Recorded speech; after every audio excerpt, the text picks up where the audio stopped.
होने आपके chapter number 1 लगातार, मतलब एक एक दो दो दिन छोड़ के। जैसे एक परसों हो जाएगा, एक उसके बाद शायद मंडे को फिर हो जाएगा। तो पहले 3 टेस्ट हर चैप्टर के 3 3 टेस्ट कंप्लीट होंगे तो आगे चलेंगे मेरे बच्चे। नहीं बेटा, जरा देखिएगा। याद करें, हमने डिस्कस किया था मेरे बच्चे कि 3 तरह से कारोबार कर सकते हो।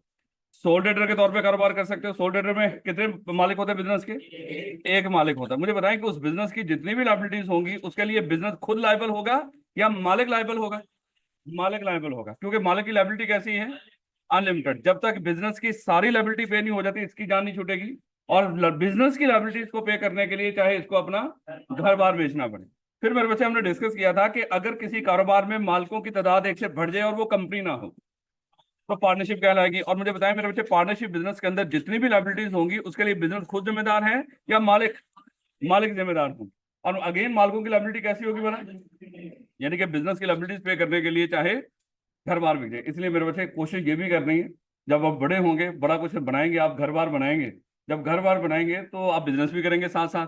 तो याद रखना कि कोशिश करना जो घर बार बनाओगे उसको अपने नाम पे ना रखें। क्योंकि अगर वो आपके नाम पर हुआ और कल खुदा ना खासा बिजनेस में लॉस हो गया तो उस मालिक का घर बार बिकेगा। तो बेहतर नहीं कि मालिक के नाम पे घर बार ही ना हो। है तो इसलिए मेरे बच्चे ये भी जरा सोचिएगा, ये ना हो कि खाली आप जायदादें अपने नाम पे इकट्ठी करते जा रहे हैं और कल बिजनेस में आप सोल ट्रेडर का या पार्टनरशिप का बनाएं और खुदा ना खासा वो कारोबार डूबे और आप लोगों को वो घर बार वाला मामला भी सारा खत्म हो जाए। तो पिछले हैं। हाँ, वो एक अच्छी बात है, लेकिन बहरहाल वो कंपनी में फिर कुछ और कम्प्लेक्सिटीज होती हैं। हैं वो उनसे बचने के लिए आप सादा रखने की कोशिश करते हो कारोबार को। और सादा जब रखते हो तो मेरे, क्योंकि कंपनी में अभी हम डिस्कस करेंगे ना 29% टैक्स है, तो यहाँ पे उतना नहीं होता। तो इसलिए मेरे बच्चे आप उससे बचने के लिए कुछ इस तरह का करोगे तो वहां पे भी दिक्कत होगी। खैर, फिर मेरे बच्चे हमने डिस्कस किया था चाहे कोई एक बंदा हो या एक से ज्यादा हो, इससे कोई फर्क नहीं पड़ता। अगर वो कारोबार करना चाहते हो और चाहते हो कि उनकी लायबिलिटी लिमिटेड हो जाए, लिमिट हो, ये नहीं कि लायबिलिटी हो ही ना हो, लायबिलिटी लेकिन महदूद हो, लिमिटेड हो, तो हमने डिस्कस किया था इनको क्या करना चाहिए? इनको कंपनी बना लेनी चाहिए। जब ये कंपनी बना के कारोबार करेंगे तो हमने डिस्कस किया था मालिक अलहदा हो जाएंगे और बिजनेस अलहदा हो जाएगा। और हमने कहा था कि ये जो कारोबार है जब वो कंपनी बन जाएगा, कारोबार खुद एक इंसान बन जाएगा। ऐसे ही मेरे बच्चे, और ये इंसान इनके बनाने वाले इंसानों से बिल्कुल अलहदा है। उस इंसान का इनसे कोई ताल्लुक नहीं, सिर्फ इतना ताल्लुक है कि ये इन लोगों ने उस इंसान के अंदर पैसा लगाया हुआ है। इसके अलावा कोई इसका मेरे बच्चे ताल्लुक नहीं। क्योंकि हमने डिस्कस किया था कि ये लोग, अब जिन लोगों ने ये कारोबार ये कंपनी बनाई है, वो चाहे सारे मर जाएं चाहे सारे छोड़ के चले जाएं, इससे कोई फर्क नहीं पड़ेगा। ये इंसान अपनी जगह पे चलता रहेगा। और फिर हमने डिस्कस किया था जब ये इंसान बन गया, ये इंसान अपने मामलात के लिए खुद जिम्मेदार है, उसके मालिक जिम्मेदार नहीं है। तो यानी कि जो शेयर होल्डर होंगे, चाहे इनको शेयर होल्डर कह दो, चाहे ऑनर कह दो, चाहे मेंबर्स कह दो, ये तीनों अल्फाज बोल दिया करेंगे कंपनी के मालिकों के लिए। चाहे उनको मेंबर्स बोल दो, चाहे शेयर होल्डर बोल दो, चाहे उनको ऑनर्स बोल दो। तो ये जो कंपनी के ऑनर्स होंगे इनकी मेरे बच्चे लायबिलिटी है लेकिन महदूद, और उस कारोबार की अपनी खुद की लायबिलिटी होगी अनलिमिटेड। और अनलिमिटेड का मतलब क्या है? वो कारोबार, वो इंसान, वो जो कंपनी है, ये इंसान अपनी लायबिलिटीज खुद पे करेगा, चाहे उसको अपनी लायबिलिटी पे करने के लिए अपना घर बार बेचना पड़े। और अपना जो घर बार बेचेगी कंपनी, अपने एसेट्स बेचेगी मेरे बच्चे।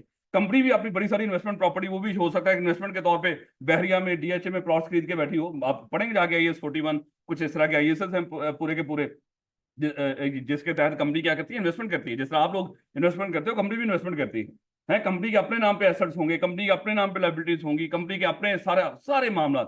हमने यहां तक डिस्कस किया था कि कल अगर कंपनी किसी के साथ कॉन्टेक्ट करेगी अपने नाम पे करेगी, और कल कंपनी किसी पर केस करना चाहती है तो अपने नाम पर करेगी। कल कोई बंदा कंपनी पर केस करना चाहता है तो कंपनी के नाम पर, कंपनी के पर केस करेगा, ना के मालिकों के ऊपर। मालिकों का कोई लेना देना नहीं होता। हाँ, आगे जब बड़े होंगे तो फिर जाके आपको पता चलेगा कुछ ऐसे सिचुएशंस हो सकते हैं जहां पे मालिक जिम्मेदार हो, लेकिन फिलहाल वो एक्सेप्शंस हैं, कुछ एक आदि कोई इस तरह के मामला होंगे।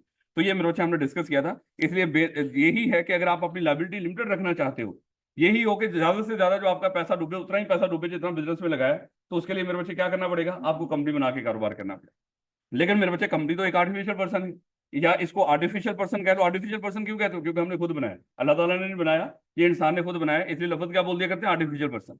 या इसको हम लीगल पर्सन भी बोल सकते हैं, क्योंकि ये कानून की निगाह में इंसान है।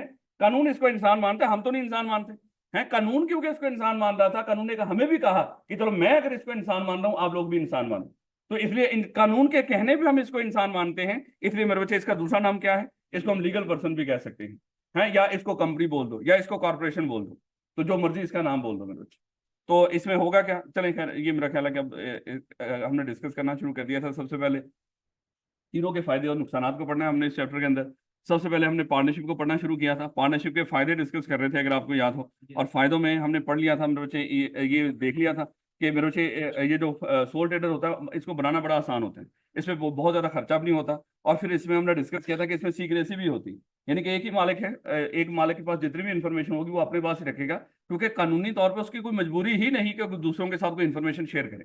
लेकिन मेरे पार्टनरशिप में ऐसे नहीं होता, पार्टनरशिप में कानूनी तौर पर है, वहां पे जब आप पढ़ेंगे इंशाल्लाह बड़े होंगे, कैप 4 का पेपर पढ़ेंगे तो आपको पता चलेगा कि कानूनी तौर पे पार्टनरशिप में लाजमी होता है कि एक पार्टनर को जो भी इंफॉर्मेशन मिले जिससे उसका बिजनेस इफेक्ट हो रहा हो, लाजमी तौर पे वो इंफॉर्मेशन बाकी पार्टनर्स को शेयर करेगा।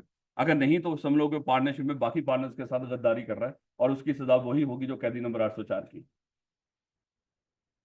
लेवड़ा उसके बाद हमने डिस्कस किया था distribution and use of profit, कि जो भी पैसा कमाएगा वो क्या करेगा, अपने घर लेकर जाएगा, यानी कि किसी को डिस्ट्रीब्यूट करने की जरूरत नहीं प्रॉफिट को, स्वाय अपने आप को, यानी कि अपने सारा पैसा कमा के अपने घर ले जाएगा।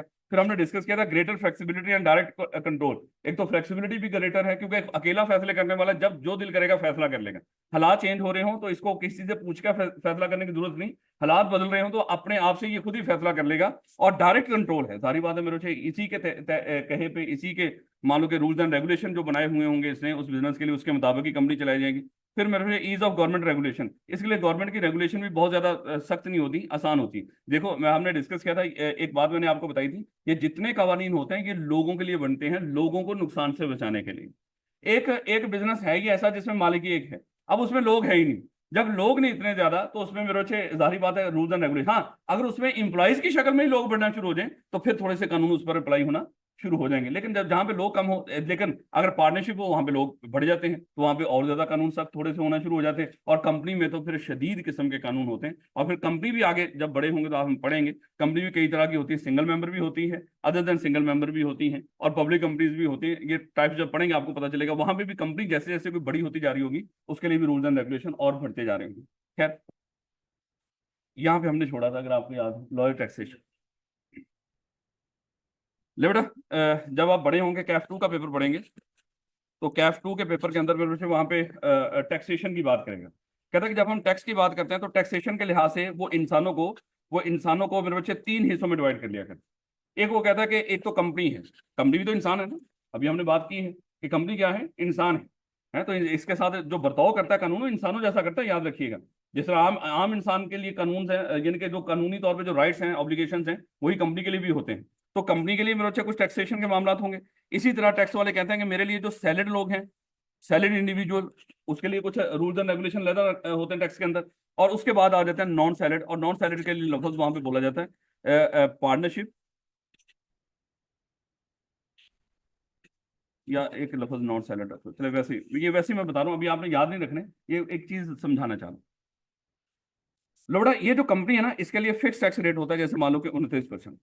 टैक्स वालों ने कह दिया कि ये तो क्या करेगी, जितना भी प्रॉफिट कमाएगी, चाहे 1 रुपया प्रॉफिट कमाए उसमें से भी 29 पैसे ये गवर्नमेंट को पे करेगी, इससे कोई फर्क नहीं पड़ता प्रॉफिट 1 रुपया है या 1 अरब रुपया है, जितना मर्जी हो वो क्या करेगी, 29% टैक्स पे करेगी गवर्नमेंट।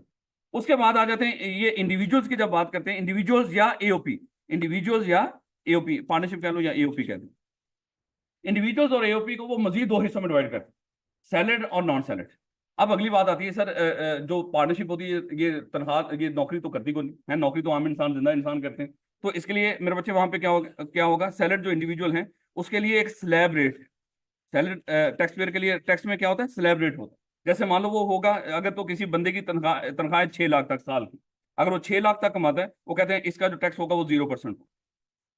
अगर वो मान लो कि 6 लाख से लेके 12 लाख रुपया तक कमाता है वो कहता है इसका जो टैक्स होगा वो 2.5% होगा। अगर वो 12 लाख से मान लो कि 24 लाख तक कमाता है, 12 लाख से ज्यादा और 24 लाख तक मेरे बच्चे कमाएगा, तो वो कहता है कि इसका जो टैक्स होगा वो मान लो कि 12% होगा। जैसे जैसे उसकी इनकम बढ़ेगी वैसे वैसे उसका टैक्स रेट भी बढ़ता जाएगा। सेम मामला मेरे बच्चे किसके लिए है, पार्टनरशिप के लिए भी। पार्टनरशिप में भी सेम उसी तरह ही होता है, जैसे जैसे आपकी इनकम बढ़ेगी वैसे वैसे वो यही स्लैब रेट यहाँ पर भी अप्लाई होगी। अगर एक पार्टनरशिप बिजनेस हो तो पार्टनरशिप बिजनेस भी 6 लाख तक कमा रहा हो तो कितना टैक्स होगा, 0%। अगर मान लो कि वो 6 लाख से बढ़ के 12 लाख तक कमाएगा तो फिर वो क्या होगा, 2.5%। इसी तरह सेम स्लैब रेट किस पर अप्लाई होते हैं, पार्टनरशिप के ऊपर भी। तो इसका मतलब क्या हुआ, अगर ये कम इनकम कमाएगा तो टैक्स भी कम पे करना पड़ेगा, अगर ज्यादा इनकम कमाएगा तो टैक्स भी ज्यादा पे करना पड़ेगा, क्योंकि जैसे जैसे इनकम बढ़ेगी स्लैब रेट बढ़ेंगे, यानी कि टैक्स के रेट्स बढ़ते जाएंगे। जब टैक्स रेट बढ़ेगा तो उसकी इनकम का ज्यादा हिस्सा वो टैक्स की शक्ल में गवर्नमेंट के पास चला जाएगा। याद रखोगे इस बात को मेरे बच्चे। अब जरा इसको दिमाग में रखते हुए मेरे बच्चे ये बात जरा पढ़िएगा। लॉयर टैक्सेशन, किसकी निस्बत लॉयर है टैक्सेशन? ये मेरे बच्चे कंपनी की निस्बत, क्योंकि कंपनी में सीधा सीधा 29%। यहाँ पे जैसे जैसे इनकम बढ़ रही होगी वैसे वैसे टैक्स रेट बढ़ेगा। और शुरू में क्या है 0% है, 0% भी है अगर 6 लाख तक कमाते हो। अगर उससे बढ़ेगी तो 2.5% भी है, 12% भी है, 16% भी है। इस तरह करके आहिस्ता आहिस्ता करके रेट बढ़ेगा, ना आगे सीधा सीधा 29%। ये इस कॉन्टेक्स्ट में कह रहा है कि यहाँ पे as compared to company tax rate क्या होगा, वो लो है। ये एसी बंद कर दो मेरे बच्चे, अगर मेरा ख्याल है ये बंद कर दो एटलीस्ट। पता नहीं आप लोगों को ठंड लग रही है कि नहीं। नहीं, गर्मी लग रही है? नहीं नहीं, ऐसा ये चला दो, ये चला दो। पता नहीं वो फिर हवा मेरा ख्याल है वो आती सीधी है, वो छत की तरफ उसका मुंह किया हुआ, वो छत से टकराती है और ऐसे टकरा के वो जो बनता है मेरे ऊपर आता है, मुझे लग रहा है। चलें खैर वापस। कह रहा है कि profit from sole proprietorships are consider. अच्छा देखो, इंडिविजुअल और इसका दोनों सेम, मैंने आपको बताया कि इंडिविजुअल और पार्टनरशिप में तकरीबन सेम सेम ही होते हैं। इसलिए मेरे बच्चे हम किसको पढ़ रहे हैं, इस सोल प्रोप्राइटरशिप को। और ये जो इंडिविजुअल है ये सैलड है, ये खैर ये पार्टनरशिप और नॉन सैलड को मैंने लेकर रखा था। ये कुछ और रूल्स होते हैं, वो जब बड़े होंगे कैफ 2 में जाके पढ़ेंगे फिर आपको पता चलेगा। फिलहाल गोली मारो, बस ये याद रखना कि जिस तरह के पार्टनरशिप के रूल्स एंड रेगुलेशन होते हैं उसी तरह के इंडिविजुअल्स के होते हैं। बस अभी इतना याद रखना कि अगर पार्टनरशिप हो चाहे इंडिविजुअल, इंडिविजुअल का मतलब क्या है, सोल प्रोप्राइटर है, चाहे कोई पार्टनरशिप हो चाहे कोई सोल प्रोप्राइटरशिप हो, इसमें टैक्स के रेट तकरीबन सेम सेम ही है। याद रखोगे इस बात को। कह रहा है कि profit from sole proprietorship are considered personal income, यानी कि उस इंसानों की इनकम कंसीडर की जाती है। And are tax at individual tax rates then imposed bye.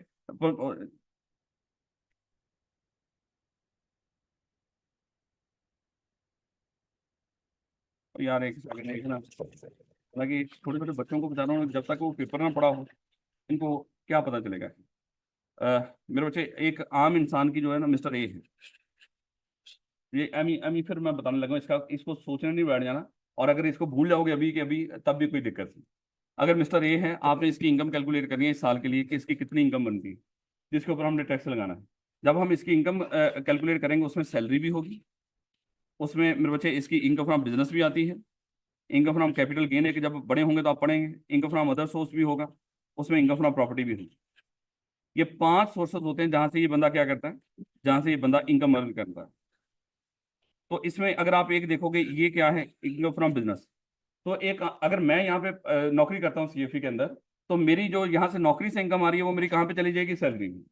इसके बाद अगर ये कैपिटल गेन जब आप बड़े होंगे तो इसका भी पढ़ेंगे। मान लो कि मेरे घर में कुछ जेवर शेवर पड़े हुए हैं, कुछ इस तरह की चीजें पड़ी हैं, मैंने वो बेच के अगर कुछ कमाया तो वो मेरे चला जाएगा कैपिटल गेन के अंदर। अगर मान लो कि मैं कहीं और भी कोई निकाह खाने का भी काम करता हूँ, हो सकता है कि निकाह शिकाह भी पढ़ाता हूँ, वो मेरा चला जाएगा मान लो कि इनकम फ्रॉम अदर सोर्स के अंदर। वो कहें सर आप तो नहीं दो साहब तो ये काम कर सकते हैं।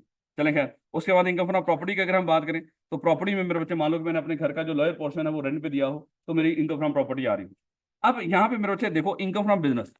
अगर मैं कोई कारोबार कर रहा हूँ और मान लो कि मैंने वहां पे एक दुकान भी बना रखी है, यहाँ से मैं वापस जाता हूँ घर में और वहां पे अपने घर की मान लो कि एक कोने में चौक में मेरा घर है, वहां पे मैंने क्या किया, उसमें एक दुकान भी बना रखी है।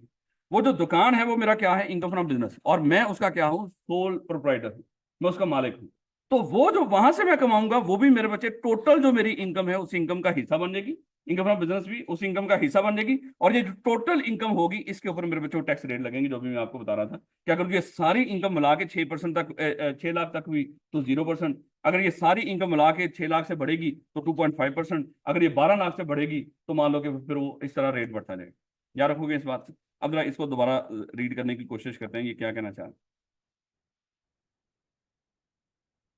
कह रहा है कि profit from sole proprietorship are considered personal income, यानी कि एक इंसान जहां जहां से भी इनकम कमा रहा है उसकी जो सोल प्रोप्राइटर से इनकम आएगी वो भी उसकी पर्सनल इनकम में बाकी जो 4 इनकम है उसके साथ इसकी इनकम फ्रॉम बिजनेस भी उसके साथ शामिल कर दी जाएगी। And tax at individual tax rate, और इसके ऊपर लहदा जो बिजनेस की इनकम के ऊपर लहदा टैक्स रेट नहीं होंगे, बल्कि उस इंसान के ऊपर उसकी 500 हेड से इनकम इकट्ठी करके जो उसके ऊपर टैक्स रेट लगता होगा वो हम टैक्स रेट लगाएंगे उसको। नहीं ना समझाइए इन बातों। यानी कि इनकम फ्रॉम बिजनेस को एक बंदा, हमने डिस्कस किया कि 5 सोर्सेस से इनकम कमा सकता है। और जब 5 सोर्सेस हैं, 4 के अलावा एक कौन सा है, एक इनकम फ्रॉम बिजनेस भी है। और जो इनकम फ्रॉम बिजनेस और बाकी चारों हेड्स की इनकम इकट्ठी करके उसको जो मजमुआ होगा उसके ऊपर हम एक टैक्स रेट लगाते हैं। और वो टैक्स रेट वही होता है जो इंडिविजुअल्स वाला होता है। हाँ, आगे सैलड नॉन सैलड वो जब बड़े होंगे फिर आपको पढ़ाएंगे, अभी वो पढ़ाने का यहाँ पे तुक ही नहीं बनता मेरे को। अच्छा, वैसे मुझे पसीना आ रहा है, वैसे मुझे ठंड लग रही है। अजीब सी बात है ना। मौसम चेंज हो रहा है ना। ले बेटा, दोबारा दोबारा गौर करनी है लफ्ज के ऊपर। कहता है कि profit from sole proprietorship are considered personal income. जो सोल प्रोप्राइटर से वो इनकम कमाएगा, सोल प्रोप्राइटर से इनकम कमाएगा, उसकी जो पर्सनल इनकम है उसका हिस्सा बना दिया जाएगा। और उसके ऊपर जो रेट लगेंगे मेरे बच्चे, अब ये जो मजमुआ होता है इसके ऊपर मैंने आपको बताया, अगर ये 6 लाख तक है तो कितना टैक्स रेट लगेगा, मानो 0%। 6 से 12 है तो मेरे बच्चे कितना रेट लगेगा, 6 से बड़े तो 2.5%। इस तरह करके वो पूरा एक स्लैब रेट्स होते हैं। जैसे जैसे स्लैब बढ़ेगा उसी तरह टैक्स रेट भी बढ़ेगा। The owner there for page one income tax that include the business and individual income. तो वो क्या करेगा, बिजनेस इनकम और उसकी अपनी जो बाकी चारों हेड से इनकम है सबको जमा करके उसके ऊपर एक टैक्स पे करे। यानी कि ये नहीं कि बिजनेस के ऊपर लगा सोल ट्रेडर अपनी जो ये सोल प्रोप्राइटरशिप का जो बिजनेस है उससे जो पैसा कमाएगा खाली उसी के ऊपर टैक्स नहीं पे। हाँ, अगर है ही उसका बिजनेस है और कुछ है ही नहीं, ना वो कहीं नौकरी करता है, ना ही उसकी इनकम फ्रॉम अदर सोर्स आती है, ना ही कोई कैपिटल गेन है, ना ही उसकी इनकम फ्रॉम प्रॉपर्टी है, अगर बाकी चारों हेड नहीं तो फिर तो एक ही है और एक ही पे वो क्या करेगा, वही इंडिविजुअल वाले टैक्स रेट लगाएंगे उसके ऊपर। कोई मसला नहीं मेरे बच्चे, अगर नहीं ना समझ कोई दिक्कत वाली बात नहीं ये, क्योंकि आपके जरा हाई लेवल का मामला है। Sole proprietorship do not pay special franchise or corporate taxes. देखो फ्रेंचाइज क्या होती है, जब मान लो कि आप अपने मोहल्ले में केएफसी खोलना चाह रहे हो, तो केएफसी खोलोगे तो मेरे बच्चे जाहिर बात है आप उनसे फ्रेंचाइज भी लोगे, आप खुद तो नहीं खोल सकते वहां पे। ये थोड़ी है कि आप दुकान खोले बर्गरों की और उसके बाहर लिख दे कि ये केएफसी और बाबे की तस्वीर भी बना दो वहां। ऐसे तो नहीं चलेगा मेरे बच्चे, क्योंकि वो आपके खिलाफ कानूनी कार्रवाई होगी। आप किसी की गुडविल इस्तेमाल करने की कोशिश कर रहे हो, उसे कमाने की कोशिश कर रहे हो, ये उनका नाम है वो खुद ही इस्तेमाल करेंगे। हाँ, अगर आप खुद इस्तेमाल करना चाहते हो तो इसका आगे जाके हम देखेंगे तरीकाकार कि आप क्या कर सकते हो, उसकी फ्रेंचाइज ले सकते हैं। आप भी उनसे नाम तो फ्रेंचाइज के लिए फिर रहता से कुछ वो भी मेरे बच्चे कोई टैक्सेस होते हैं जो आपको पे करने पड़ते हैं, जहाँ पे बाकी कॉस्ट होती है जो उनको, उनसे आपने नाम लेना है, नाम का भी पे करोगे और साथ उसके क्या होंगे, कुछ और फ्रेंचाइज स्पेशल टैक्सेस भी होंगे कि जो इदारा इस तरह मल्टीनेशनल इदारा यहाँ पे जो लोग खोल के बैठे हुए हैं उनके लिए कोई लहदा भी टैक्स होते होंगे, वो भी आपको पे करने पड़ेंगे। या कॉर्पोरेट टैक्स, यानी कि इसको कंपनी वाले और स्पेशल फ्रेंचाइज टैक्स पे करने की जरूरत नहीं होती। क्यों ना, तो ये फ्रेंचाइज होता है, इसने तो अपना कारोबार शुरू किया है, इसके ऊपर इंडिविजुअल वाली टैक्स रेट लगेगी जो भी हमने ऊपर देखा। कह रहा है profit are tax as personal income. इसके जो सोल प्रोप्राइटर से जो प्रॉफिट कमाएगा उसको पहले पर्सनल इनकम में ऐड करेंगे, फिर उसके ऊपर हम क्या करेंगे, टैक्स रेट लगाएंगे as reported on owners individual tax return. ये टैक्स रिटर्न क्या होती है, एक समझ लो एक कागज का टुकड़ा है मेरे बच्चे, एक पेपर है, उस पेपर के अंदर जब मान लो कि ये मेरे, मैं अपना आपको टैक्स रिटर्न बना के वैसे ही समझाने के लिए बात कर रहा हूँ कि मैं अपना टैक्स रिटर्न 2024 टैक्स 2024 के लिए टैक्स रिटर्न टैक्स वालों को फाइल करने जा रहा हूँ, तो मेरी मेरे बच्चे कहाँ कहाँ से इनकम आएगी, पांचों हेड से इनकम हो सकती है या उनमें से एक आधी। मान लो कि मेरी प्रॉपर्टी इनकम है बस, मेरी प्रॉपर्टी इनकम है और इनकम फ्रॉम बिजनेस है बस।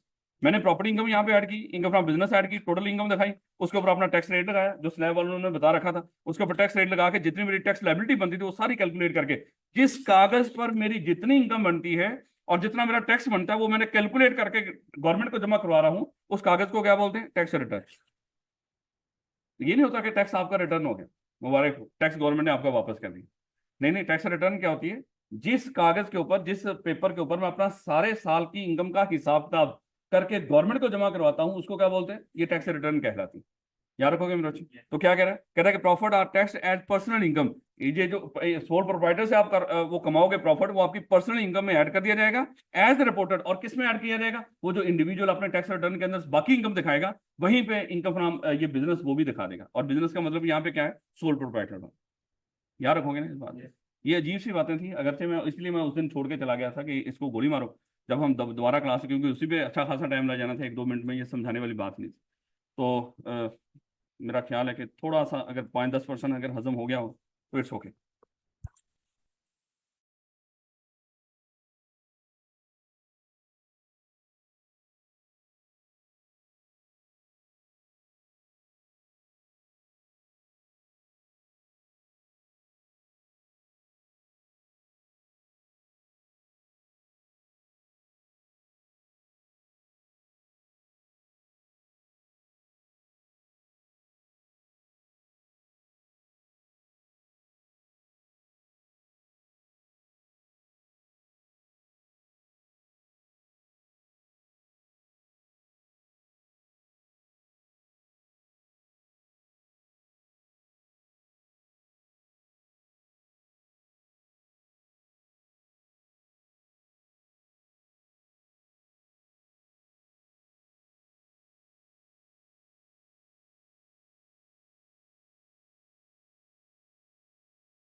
साथ साथ अपनी तैयारी कर दूंगा, साथ साथ उस माहौल में भी रहूंगा पढ़ने के, इसलिए ये बच्चे यहाँ पे आ जाते हैं। अदरवाइज इनको कोई, ये कोई 12-13 हज़ार रुपये से कोई इनका घर बार नहीं चल जाता। बस ये होता है कि चलें थोड़ा सा अटैच रहते हैं अपनी स्टडी के साथ। नहीं बेटा मादरत, थर्ड, कहते the only legal condition is that all financial obligation must be paid or resolve, यानी कि आप जब चाहे कारोबार खत्म कर दें, इसको बड़ी आसानी से, यानी कि वो नाम लगाया तो उसको खत्म कर दो, लेकिन कंडीशन क्या है साथ, कि जितनी उसकी लाइबिलिटीज हैं वो पे कर दी। ये ना हो कि सर पे लाइबिलिटी और आप दुकान बंद करके बैठे हो। लोग आए वो कहेंगे दुकान ही बंद कर दी, रौला खत्म, कहेंगे सर हमारे पैसे, कहते हैं दुकान ही खत्म कर दी तो मामला खत्म है, कहते हैं ऐसे थोड़ी है। ऐसे यानी कि जब तक आप सारी लाइबिलिटी पे नहीं कर देते, चाहे दुकान बंद कर दी, दुनिया की निगाह में अभी भी दुकान चल रही है। आपको पहले लाइबिलिटी पे करो, उसके बाद आप कारोबार बंद करो। नुकसान भी है मेरे बच्चे, जहां पे इतने फायदे थे वहां पे इतने कुछ नुकसान भी है, तो वजह क्या है, कुछ तो है। बेटा नुकसान देखिए, डीमेरिट्स, लिमिटेड रिसोर्सेज। भाई एक इंसान के पास कितने के रिसोर्सेज हो सकते हैं, एक ही बंदा है, आपने जो उसके पास होगा वही लगाएगा उसमें। उसके बाद कहता है कि जैसे ये खुदा न खासा अमेरिका है, अमेरिका अकेला जंग नहीं लड़ता, हालांकि उसके पास बड़े रिसोर्सेज हैं, लेकिन उसके बावजूद अकेला जंग नहीं लड़ता। वो क्या करता है, अपने इत्तेहादी बनाए हुए उसके इत्तेहादियों के जरिए वो जंग लड़ रहे। तो इसका मतलब जब एक बंदा होगा उसके पास रिसोर्सेज भी जो मर्जी हो जाए वो लिमिटेड ही होंगे। तो अगर रिसोर्सेज को थोड़ा सा बढ़ाना हो तो आपको क्या करना पड़ेगा, अपने साथ मालिक भी बढ़ाने होंगे, लेकिन फिलहाल तो मालिक एक है, तो रिसोर्सेज भी क्या होंगे, लिमिटेड होंगे। और उसके बाद लाइबिलिटी कैसी है, नुकसान, ये अच्छी बात नहीं, ये नुकसान वाली बात है कि आपकी लाइबिलिटी कैसी है, अनलिमिटेड। और नुकसान क्यों क्यों है बड़ा, इसको कह रहे हैं क्योंकि कल खुदा ना खासा हमारा घर बार भी बिक सकता है। और lack of continuity of business, अगर खुदा ना एक ही बंदा है, अगर वो मर गया तो बिजनेस भी खत्म। इसलिए मेरे से ये नहीं होता कि बंदा मालिक मर भी जाए और बिजनेस फिर भी चलता रहेगा, नहीं नहीं मेरे से ऐसा नहीं होता। इसमें लैक, इसलिए लफज बोला है lack of continuity of business. इसमें ये नहीं होता कि बिजनेस चलता रहेगा जब तक बिजनेस खुद ना बंद करेंगे, ना ना, अगर मालिक मर गया तो बिजनेस ऑटोमेटिकली खत्म हो जाएगा। Lack of professional skills and expertise, एक इंसान में मेरे से काबिलियत भी कितनी की होती है, तो जितनी की होगी उतनी की। और मोस्टली जो कारोबार हैं अगर आज के दौर में हम देखें, या तो लोग कंपनी बना के करते हैं या पार्टनरशिप है। तो पार्टनरशिप में फायदा क्या होता है, जब कारोबार थोड़ा सा ग्रो कर जाता है तो कम से कम उसमें कई तरह के लोग होते हैं। कई कई मार्केटिंग में अच्छे होते हैं, कई मान लो कि मैनेजमेंट में अच्छे होते हैं, कई फाइनेंशियल मामला में अच्छे होते हैं, तो सारे मिलजुल के लोग इस तरह का बिजनेस स्टार्ट करते हैं। इस लेकिन यहाँ पे lack of professional skills and expertise, एक बंदा ऑलराउंडर कितना हो सकता है, इसलिए मेरे बच्चे उसमें सारी की सलाहियतों का होना भी वो लाजमी नहीं कि वो हो। तो ये मेरे बच्चे कुछ नुकसान हैं, अब जरा किताब वाले देख लीजिएगा। अनलिमिटेड लाइबिलिटी, सबसे पहला नुकसान क्या है, अनलिमिटेड लाइबिलिटी, कि भाई आपका घर बार भी बिकेगा। The sole provider has unlimited liability in meeting the debts of the business, यानी कि कारोबार की जितनी भी लाइफ, क्योंकि हमने डिस्कस किया मालिक और उसका जो कारोबार है, मालिक और कारोबार ये दोनों अलग-अलग नहीं है, ये दोनों एक ही है दुनिया की निगाह में, ये दोनों एक ही है। तो कारोबार की जितनी भी लाइबिलिटी है वो किसने पे करनी है, मालिक ने, इसलिए यहाँ पे मालिक की लाइबिलिटी कैसी होगी, अनलिमिटेड होगी। कहता है in other words if the business can not pay its creditor, यानी कि वो अनलिमिटेड लायबिलिटी का मतलब अब आपको समझाने की कोशिश कर रहे हैं कि इस बिजनेस की मान लो कि बड़े सारे क्रेडिटर हैं, ये क्रेडिटर 1 है, ये क्रेडिटर 2 है, ये क्रेडिटर 3 है, ये बड़े सारे क्रेडिटर हैं जिसके इस बिजनेस ने पैसे देने। लेकिन हकीकत में पैसे इनको कौन पे करेगा, ये मिस्टर ए पे करेगा, मानो ये मिस्टर ए है इसका नाम, ये मिस्टर ए इन क्रेडिटर्स को पे करेगा। कहता है कि in other word if the business can not pay its creditor, अगर इस बिजनेस कैसे पे करेगा, बिजनेस सबसे पहले तो मेरे बच्चे बिजनेस अपने एसेट्स बेच के लोगों की लायबिलिटी पे करेगा। अगर बिजनेस के सारे एसेट बेचकर भी, जैसे ये सीएफई है, मान लो कि उसका कोई आप में से एक बंदा मालिक है सीएफई, कल अगर आप सीएफई बंद करते हो तो जो लोगों के इतने सारे जो मालिक मकान के आपने इसके बिल्डिंग का किराया देना होगा, बिजली वालों के जो बिल पेंडिंग होंगे, इंप्लॉयज की सैलरीज पेंडिंग होगी, या और कोई खर्चे इस तरह के पेंडिंग थे आज तक, क्रेडिटर जो आपके बैठे होंगे, उन क्रेडिटर्स को कैसे पे करोगे, सबसे कारोबार बंद कर रहे हो ना, सबसे पहले तो क्या करो, इसके एसेट बेचो, एसेट बेच के उसकी लाइबिलिटी पे कर दो। लेकिन अगर मेरे बच्चे एसेट बेच के भी लाइबिलिटी पूरी ना हो तो फिर आपका घर बार, ऐसे ही ना। सबसे पहले तो ये सारा कुछ जो नजर आ रहा है आपको यही बेचोगे। कहता है कि ना, if the business can not pay its creditor the owner may be force to use personal non business holdings such as car और घर to pay off the debts under the bankruptcy law, यानी कि वो जो bankruptcy का कानून है, bankruptcy हमने पढ़ा पहले थोड़ा सा। अच्छा ये बैंक्रप्ट, या ये देखो मेरे बच्चे, एक मैं अभी आपको बता रहा हूँ और ये आगे भी आपने याद रखना है। मिस्टर ए है,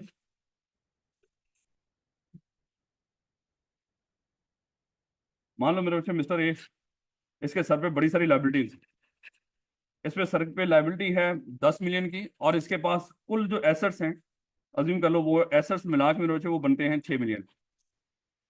सारे एसेट मिस्टर ए के मिला के वो कितने बन रहे हैं, 6 मिलियन, और लाइबिलिटी कितनी है इसके सर पे, 10 मिलियन।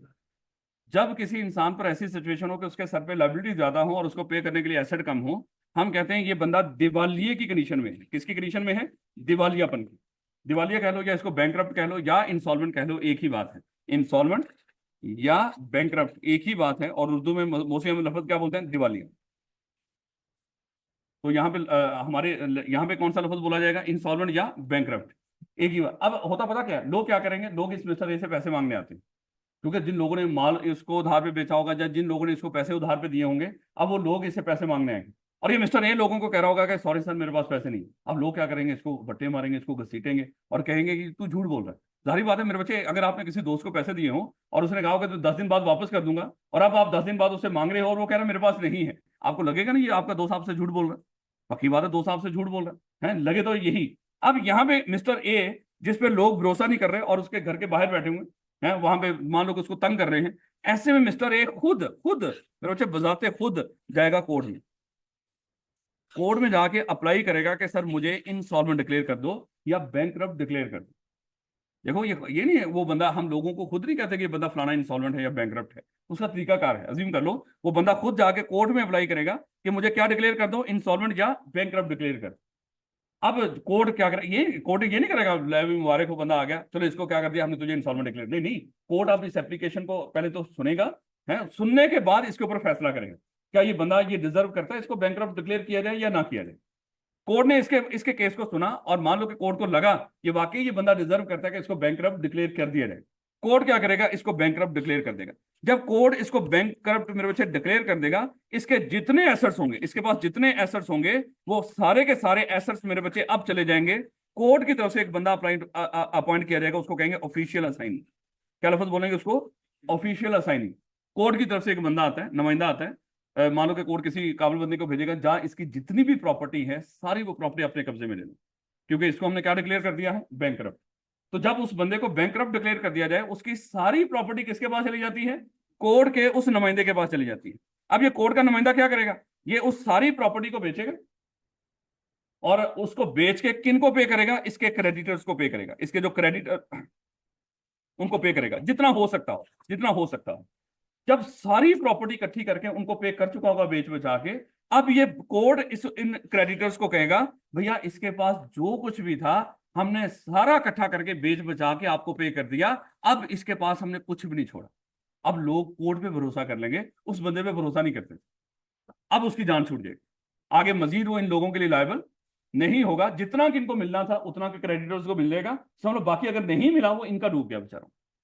लेकिन अब ये लोग उस मिस्टर ए को कुछ नहीं कहेंगे, क्योंकि उसने आप कानूनी तौर पे साबित कर दिया कि मेरे पास अब कुछ भी नहीं बचा। याद रखोगे इस बात को। तो ऐसी सिचुएशन को हम कहते हैं ये बंदा क्या है? इंसॉल्वेंट। तो जब कोई बंदा इंसॉल्वेंट हो या बैंकरप्ट हो, वो खुद ये नहीं अपने दरवाजे के बाहर लिखकर लगा दे कि मैं इंसॉल्वेंट या बैंकरप्ट। उसका तरीकाकार क्या होता है? वो कोर्ट में जाके अप्लाई करेगा, कोर्ट उसकी अपील को सुनेगा, अगर कोर्ट मुतमिन हो तो उसको बैंकरप्ट डिक्लेयर कर देगा। जब कोर्ट उसको बैंकरप्ट डिक्लेयर कर देगा, उसकी सारी प्रॉपर्टी किसके पास चली जाएगी? बैंक कोर्ट की तरफ से अपॉइंट कर दें एक नुमाइंदे के पास चली जाएगी, ऑफिशियल असाइनी के पास चली जाएगी। अब ऑफिशियल असाइनी क्या करेगा? उस सारी प्रॉपर्टी को इकट्ठा करेगा और किन में डिस्ट्रीब्यूट कर देगा? क्रेडिटर्स में।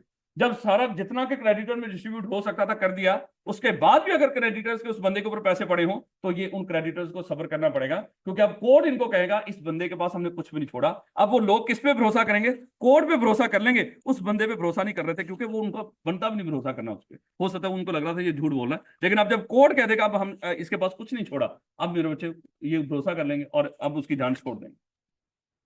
और उसके बाद इस बंदे को कहेंगे अब तू नए सिरे से दोबारा जिंदगी जीना शुरू कर, और वो फिर वो नए सिरे से दोबारा जिंदगी जिएगा। अब उसके पास कुछ नहीं, जीरो से स्टार्ट करेगा। लेकिन अब जो वो कमाएगा उसी का होगा। ये नहीं कि अब वो दोबारा से फिर कल फिर वो पहुंच जाएंगे, सर इसने तो फिर गाड़ियां बना ली। नहीं नहीं, वो जो मामला एक दफा उसको जीरो करना था वो कर दिया।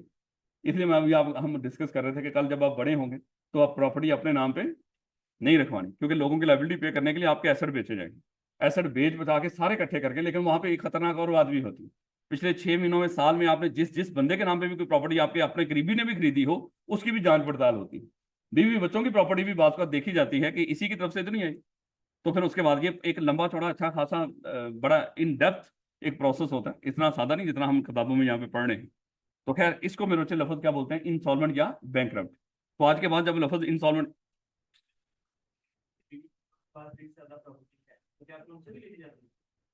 डिपेंड करेगा ना, सिचुएशन पर डिपेंड करेगा कि वो जो उनके बीवी बच्चों के पास आएगी यही प्रॉपर्टी खरीद खरीद के उनके नाम पे रखवा रहा था, है फिर तो इसी की कंसीडर हो। उसका एक टाइम ड्यूरेशन होता है, पिछले कितने के सालों में इसकी बीवी बच्चों के नाम पे ये प्रॉपर्टीज गई, तो वो एक पूरा प्रोसेस होता है। इस बात को फिलहाल मेरा ख्याल है कि वो जब आप बड़े होंगे तो फिर आप शायद, जब कोई खुदा ना खासा जब किसी बंदे से आपका पाला पड़ेगा, क्योंकि आप लोग अकाउंटेंट्स होंगे, आपका मालिक, अक्सर आप मालिक को कहेंगे मालिक हम दिवालिया है, तो या आप खुद दिवालिया करके छोड़ोगे, है? तो मेरे बच्चे फिर आपको खुद ही पता चल जाएगा।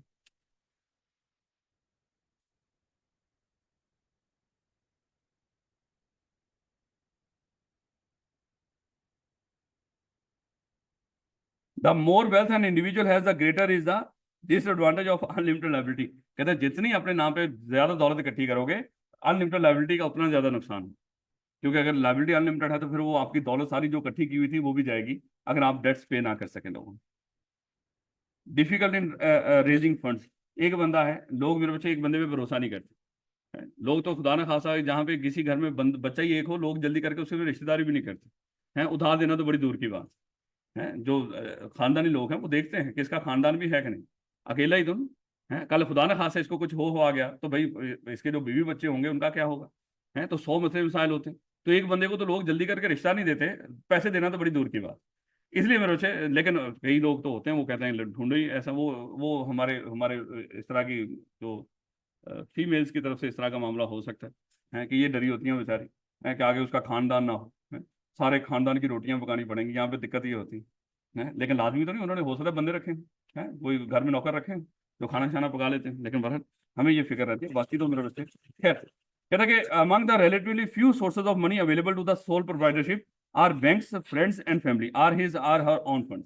यानी कि इसको जो पैसा मिलता है कहाँ से मिलता है, इसको भी उधार मिल जाते हैं, इसको बैंक से भी या दोस्तों से या फैमिली बाकी लोगों से उधार ये भी इकट्ठे कर लेते हैं। The owner's personal financial condition determine his or her credit standing. Credit standing क्या है कि एक बंदा लोगों से जब पैसे लेता है वापस करता भी है कि नहीं, या वो वापस करने की सलाहियत रखता भी है कि नहीं, इसके लिए लफ्ज क्या बोलते हैं, क्रेडिट स्टैंडिंग। यानी कि उस इंसान की अपनी जो पर्सनल फंड्स हैं वो मेरे बच्चे तयन करेंगे इस बंदे की क्रेडिट स्टैंडिंग कैसी है। क्या ये बंदा, अगर इसको पैसे दे दिए जाए, ये बंदा पैसे वापस करने की सलाहियत रखता है। अगर तो किसी, देखो जो बंदा उधार देता है ना, सबसे पहले वो क्रेडिट स्टैंडिंग चेक करता है अगले बंदे की, क्या ये, इसको मैं उधार दे रहा हूँ, कल ये मेरे पैसे वापस कर भी सकेगा कि नहीं। अगर उसको लगेगा ये पैसे वापस करेगा करेगा नहीं या कर ही नहीं सकता, या हो सकता है कल ये मर जाए और इसके पीछे कोई भी नहीं, तो भाई वो उस बंदे को उधार नहीं देगा। तो इसलिए मेरे बच्चे एक तो ये दिक्कत होती है इसमें। कहता है additionally sole proprietorships may have to pay higher interest rates on funds borrowed from banks than do large corporation because they are considered greater risk of default। ये भी मेरे बच्चे आगे आगे जब जैसे जैसे आगे जाएंगे चैप्टर नंबर 4 के अंदर इस तरह की चीजें हमने बड़ी डिटेल में डिस्कस करनी है। कहता है अगर आप इंडिविजुअली कारोबार कर रहे हो और किसी बैंक से उधार मांगने जाते हो तो बैंक आपको ज्यादा इंटरेस्ट रेट के ऊपर लोन देगा। मान लो कि बैंक का जो इंटरेस्ट रेट चल रहा है, अज्यूम कर लो वो चल रहा है, समझाने के लिए बात कर रहा हूँ, 15% चल रहा है। आम लोगों को जो उधार देता है बैंक, मान लो कि जो बाकी कारोबार है या कंपनी है या पार्टनरशिप है उसको उधार देता है बैंक, देता है मान लो 15% पे। एक इंडिविजुअल गया, सोल प्रोप्राइटर गया उधार लेने के लिए बैंक से, तो बैंक ने उसको 20% पे उधार दिया। अब वो बैंक से पूछता है कि सर आप मेरे साथ ऐसा सलूक क्यों कर रहे हो, मैं बाकियों को 15% पे, मुझे आप 15-20% पे दे रहे हो। वो कहेंगे सर आप हो भी तो अकेले ना, है आपके, कल देखो, कल अगर हमारा देखो पार्टनरशिप में वो 5 लोग हैं सर, अब इनकी बात कर रहे हो ना, ये 5 लोग, कल अगर ये पैसा हमारा वापस नहीं करते तो हम इन 5 के घर बार बेच के पैसा रिकवर कर लेंगे। लेकिन सर आप तो अकेले हो, आपका घर बार बेचेंगे भी तो कितना के रिकवर कर लेंगे सर।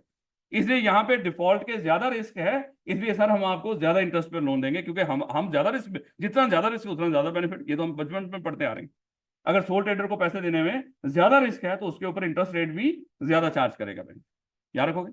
क्योंकि कल अगर वो नहीं देता पैसे, ज्यादा से ज्यादा उसी का घर बार बेचोगे और पैसे रिकवर करोगे, और उसका घर बार में कितना का हो सकता है।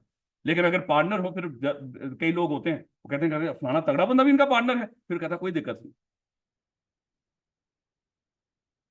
जी जी मैडम, बिल्कुल। नहीं नहीं, उनको पता दे सकते हैं, इतना नहीं, अल्लाह माफ करे, हैं कि उनको पता है कि, लेकिन ये देंगे कैसे पैसे वो फिर आगे देखते हैं। पाकिस्तान ऑलरेडी बैंकरप्ट ही है, अनाउंस नहीं कर रहा, बैक एंड पे तो बैंकरप्ट है। लेकिन बहरहाल मेरे से वो पैसे वो कैसे लिए दिए जाते हैं, वो इन दोस्त दोस्त ममालिक जो हैं, देखो हमने बाकी जो सऊदी अरब है या चाइना है या कुछ और मुल्क हैं, उनसे उनके भी उधार लिए हुए, और जब IMF को लगे भी वो मजीद गारंटियां भी लेते हैं इनसे है। एक तो इनके जो लोन आपने देने हैं वापस, इनको कहो कि हम आपके इतने सालों बाद लोन वापस करेंगे, और जितना पैसा हम टैक्स में इधर उधर इकट्ठा करते हैं वो सारा किधर जा रहा है? वो आईएमएफ के पास ही तो जा रहा है मेरे बच्चे, उसकी जो पिछली किस्तें और सारा कुछ पे करने में। तो उसको, और दूसरे नंबर पे उन्होंने सिक्योरिटी ली हुई है, इसके कोलेटरल्स होते हैं बदले में। है ये जितने आपके मान लो कि शायद हम लोग भी सारे के सारे गिरवी रखे हुए हैं मेरे बच्चे, शहबाज शरीफ साहब ने। है अगर कल आप पैसे वापस ना हो तो हमारे ये जो जितने भी आपकी पब्लिक जो प्रॉपर्टी है मोस्टली, ये सारी के सारी गिरवी रखी हुई है, समझ। गिरवी मतलब मॉर्गेज वगैरह क्रिएट किए हुए हैं। कल ये एयरपोर्ट शेयरपोर्ट जितनी सड़कें सड़कें हैं, तो ये सारा कुछ, ये बड़े सारे जो इदारे हैं, ये उनके पास मेरे बच्चे गिरवी रखे हुए हैं। कल अगर पैसे वापस नहीं करेंगे ये सारे उनके होंगे, तो वो इनसे पैसा पूरा कर लेंगे। बेटा ये गवर्नमेंट के इदारे हैं ना, सीएफई को थोड़ी गिरवी रखा हूँ, गवर्नमेंट के इदारों। सर कंपनी को 20% पर क्यों नहीं देता? क्योंकि अगर कंपनी डूब गई तो बैंक तो कंपनी से पैसा लेगा, बिल्कुल। और फिर मेरे बच्चे वहां पे कंपनी की हैसियत देखी जाती है, और कंपनी मोस्टली बड़ी होती है। ये सोल ट्रेडर या पार्टनरशिप से कंपनी मोस्टली एक बड़ा इदारा होता है, यही समझा जाता है। और ये कंपनी कंपनी टू कंपनी भी वेरी करता है, कंपनी की कितनी को औकात है। ये जब आप बड़े होंगे ये चीजें आहिस्ता आहिस्ता सीखते जाएंगे कि सारी कंपनी बराबर नहीं होती। यहाँ पे हम मोस्टली जो कॉर्पोरेशन का लफ्ज बोलते हैं वो बड़ी कंपनीज के लिए लफ्ज बोल दिया करते हैं, अदरवाइज कंपनी छोटी छोटी कंपनियां भी होती हैं। लेवटा कहता है कि ऑफन द ओनली, किधर गया, कहां तक पढ़ा था? ग्रेटर रिस्क ऑफ डिफॉल्ट, यही तो पढ़ा था ना, often. Often the only way a sole proprietor can borrow for business purposes is to pledge a car, house, other real estate or other personal asset to guarantee the loan। अच्छा मेरे बच्चे एक और चीज आज के बाद आपने हमेशा याद रखना, सिक्योरिटी हमने पहले लफ्ज पढ़ा था कहीं, पढ़ लिया ना सिक्योरिटी? कितनी तरह की, तीनों तरह की सिक्योरिटी याद है ना? बस उस बात को याद रखना है। जब यहाँ पे कौन सा लफ्ज बोला उसने? प्लेज। और प्लेज मुझे बताओ ये कौन सी सिक्योरिटी थी? एसेट उनके पास रखवा दिया करते हैं, यानी कि मूवेबल एसेट को हमने क्रेडिटर के पास रखवा दिया और उससे लोन ले लिया। तो मॉर्गेज में क्या हुआ करता था? कागज रखवा दिया करते थे। और चार्ज में क्या हुआ करता था? सिर्फ वादा कर लिया करते थे कि कल अगर पैसे वापस ना किए वो फलाना एसेट आपका होगा, ना उसके कागज देने ना ही एसेट देने। ये तीनों याद रखनी है मेरे बच्चे, ये पक्की पक्की करके, क्योंकि जब वो लफ्ज कहीं बोले आपको फौरन से पता चल जाना चाहिए कहीं वो लफ्ज गलत तो नहीं बोला। Plays a car, house, other real estate, क्या ये प्लेज हो सकते हैं? नहीं, घर तो प्लेज नहीं हो सकता। तो इसका क्या होगा? मॉर्गेज। तो ये एक कॉमन सेंस में एक लफ्ज उसने जस्ट ना, ये अभी अलग अलग डिफ्रेंशिएट करके नहीं बता रहा, बस वो ये कह रहा है कि सिक्योरिटी के तौर। अदरवाइज मेरे बच्चे रियल एस्टेट की अगर हम बात करें, ये जो प्लॉट शॉट घर बार होते हैं ये प्लेज नहीं होते, ये मॉर्गेज होते हैं, या चार्ज इनके ऊपर क्रिएट किया जाता है। लेकिन फिलहाल वो लफ्ज, वो जो हमारे बुजुर्ग लफ्ज बोल दिया करते हैं ना, ये वही लफ्ज है जो बुजुर्ग बोलते हैं, हमारी जमीन प्लेज है। तो वो भी बोल दिया करते हैं प्लेज है, हालांकि जमीन प्लेज नहीं होती अगर हम जरा थोड़ा सा इसको डीपली देखें। खैर कह रहा है if the business fails the owner may lose the personal asset as well as the business. अगर कारोबार में काम हुआ तो उसके बिजनेस के एसेट भी जाएंगे क्रेडिटर को पे करने में, और साथ घर बार भी बिकेंगे। पब्लिकली ऑन कॉर्पोरेशन, यानी कि वो जो बड़ी कंपनीज हैं, in contrast can not only obtain funds from commercial banks but can sell stocks and bonds to the public to raise money. ये भी हम आगे मेरे बच्चे डिस्कस करेंगे। ये जो कंपनी होती है ना, ये कंपनी कंपनी कैसे पैसा इकट्ठा करती है? ये उधार भी लेती है, ये उधार भी लेती है, यानी कि जाके कमर्शियल बैंक क्या होते हैं? ये जितने बैंक हैं ये सारे कमर्शियल ही हैं। ये जो एचबीएल वगैरह, फैसल बैंक, ये जितने आपको नजर आ रहे होते हैं सड़कों के ऊपर, ये सारे क्या हैं? ये कमर्शियल बैंक है। तो कमर्शियल बैंक से भी उधार ले सकते हैं। आगे जाके हम पढ़ेंगे चैप्टर नंबर 4 के अंदर कि कंपनी के पास और तरीका कार भी होता है पैसे इकट्ठे करते हैं। हाँ, इसको जब जरूरत हो, इसके पास शेयर होते हैं, वो शेयर इशू करके वो पैसा इकट्ठा कर सकती है। तो लेकिन ये सोल ट्रेडर के पास ऐसा नहीं होता। सोल ट्रेडर तो मालिक ही एक है। शेयर इशू करने का मतलब क्या होता है? अपने साथ मजीद लोगों को मालिक बना लेना। कंपनी ऐसे करती है, वो हम जब कंपनी पढ़ेंगे मजीद आपको फिर पता चल जाएगा अभी इंशाल्लाह 1-2 दिन के अंदर।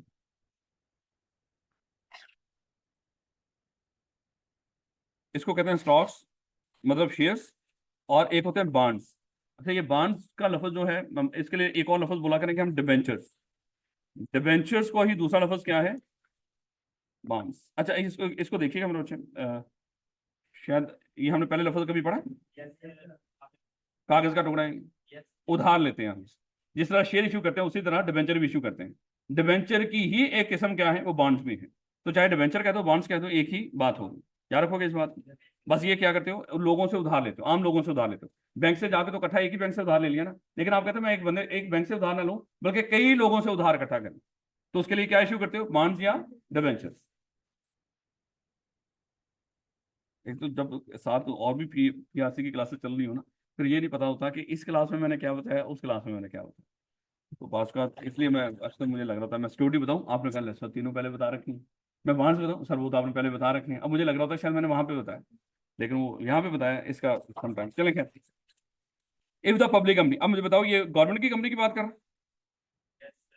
नहीं, हमने कहा था कि पब्लिक सेक्टर है।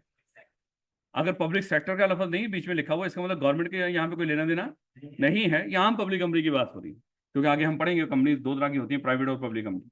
तो ये पब्लिक सेक्टर का मतलब गवर्नमेंट की कंपनी होती है, जहां पे लफ्ज बीच में सेक्टर ना हो, इसका मतलब ये गवर्नमेंट की कंपनी नहीं है। कह रहा है if a public company goes out of business, the owners do not use personal asset as a liability is limited to their shareholding. यानी कि जितने का आपने शेयर खरीदे हैं वहां तक आपकी लायबिलिटी लिमिटेड है। अगर आप सीएफई कंपनी और सीएफई के आपने 100 रुपए के शेयर खरीदे हैं, तो मेरे से कल अगर सीएफई डूब जाता है, आपका कितने पैसे डूबेंगे? 100 रुपए, जितने के आपने शेयर खरीदे थे। तो अगर आपने शेयर एक एक अच्छा, इसी लाइन के अंदर कुछ बच्चे बैठे हुए, नहीं लाइनों के अंदर एक बच्चा बैठा हुआ जैसे 100 के, एक जैसे 1000, एक जैसे लाख, एक जैसे करोड़, एक जैसे 1 अरब, इतने शेयर खरीदे हुए, इतने के शेयर खरीदे हुए। मुझे बताओ जब सीएफई डूबेगा तो अरब वाले का अरब भी डूब जाएगा। पक्की बात है, जितने के शेयर खरीदोगे वो शेयर वाली अमाउंट तो डूब सकती है मेरे बच्चे, लेकिन उसके बाद आपका घर बार वो नहीं। लिमिटेड स्किल्स, एक इंसान के पास कितनी की सलाहियत होती है, ये तो आप जब पेपर देते हो वहां पे भी आपको पता चल जाता है।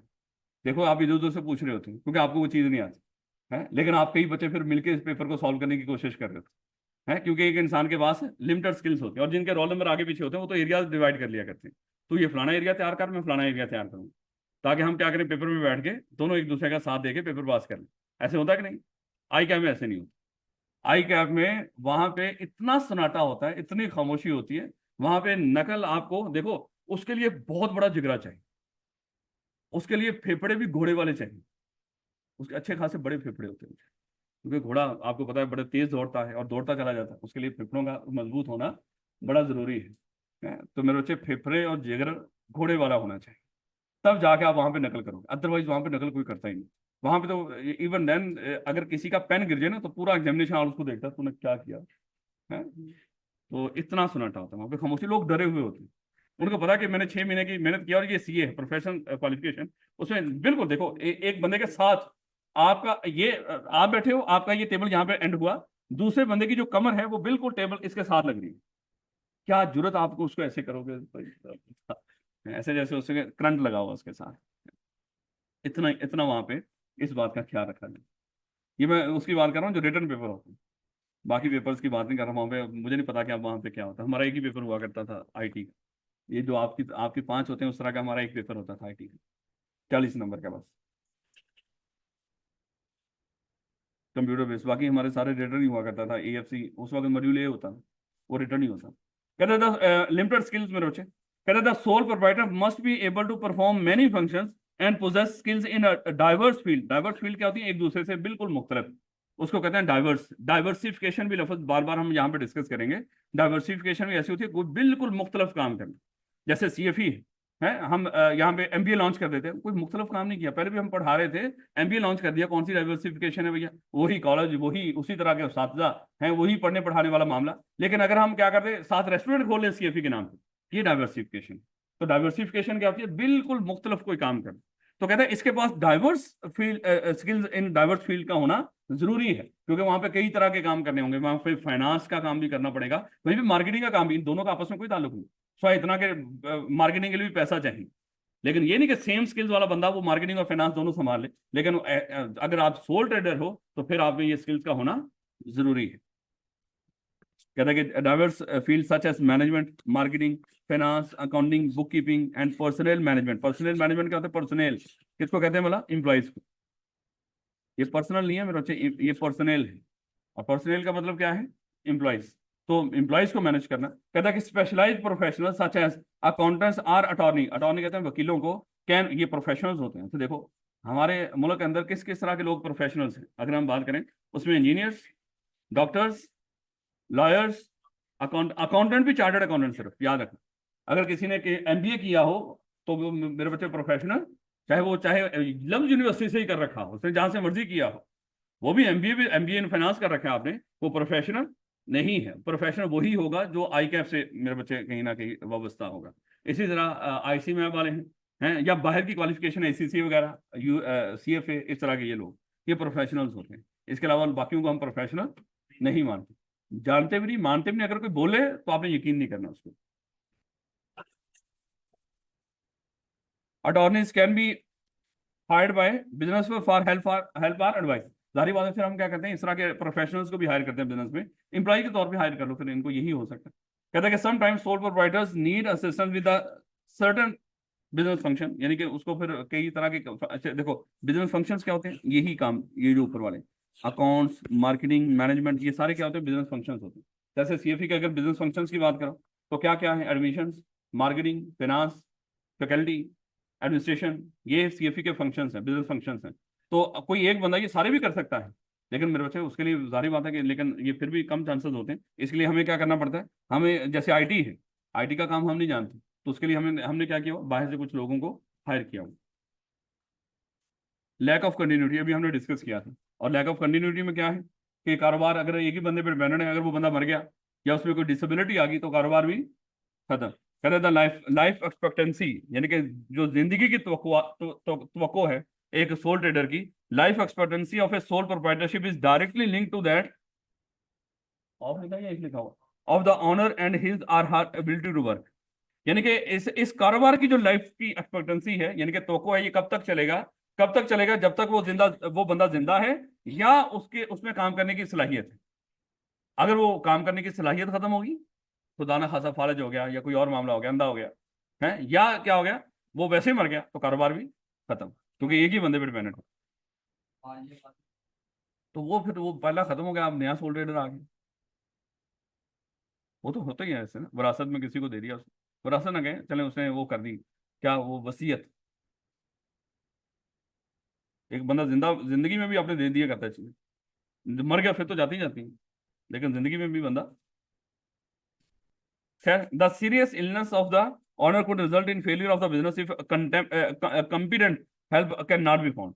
यानी कि वही बात है कि अगर कोई काबिल बंदा आपको ना मिला और वो आप भी शदीद बीमार, आप लफ्ज ना बोले, मैं वापस ले रहा हूँ, उस बिजनेस का मालिक अगर शदीद बीमार हो गया और उसको कोई और कंपिटेंट बंदा ना मिला तो कारोबार बंद है। लेकिन अगर कोई कंपिटेंट बंदा मिल जाए तो फिर इट्स ओके, वक्ती तौर पे तो संभाल लेगा ना, चाहे एम्प्लॉय के तौर पे रख लें उसको।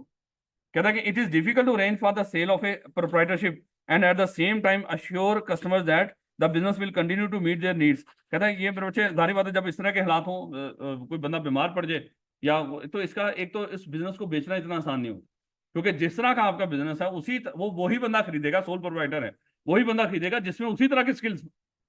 तो अगर वो मिले ही ना, या इस तरह की स्किल्स वाला बंदा पहले ही अपना अपना कारोबार करके बैठे होते हैं।